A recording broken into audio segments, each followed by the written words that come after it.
It's a deadly weed and it might be growing in your backyard. Spokane County Weed Control is seeing poison hemlock show up across the area. KXLY4's Sally Showman looked into the potentially lethal weed.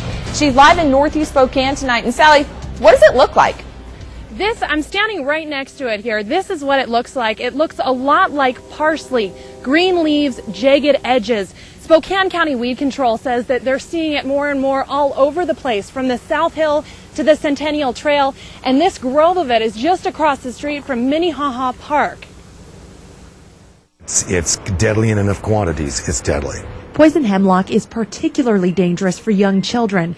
According to the Washington Poison Center, just 4 leaves could be toxic if ingested by a child, and less than a teaspoon of poison hemlock sap could also be deadly. If I saw a kid with any amount in his mouth, I think I would probably rush him to the hospital. Neil Bafis has been on weed patrol for the past 14 years in Spokane County.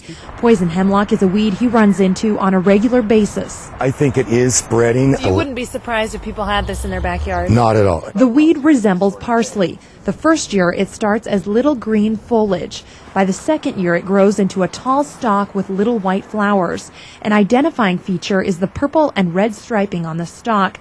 Unfortunately, Bafis says it's a weed that kids like to get into. I drove by here and there was much more poison hemlock than there is now. And I saw kids stick fighting, and I looked at the sticks that they were fighting with, and it was actually the stalks of the poison hemlock. Despite the danger, it's not a weed the Spokane County Weed Board says they're out looking to destroy.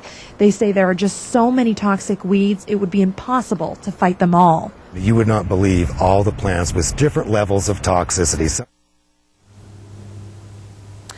Now, just 2 weeks ago, there was actually an Oregon young girl who was pretending she was a barnyard animal, and she was crawling around on the ground eating poison hemlock. Her parents noticed she was getting sick right away, so she was rushed to the hospital. She's okay, but she was paralyzed for almost 2 days.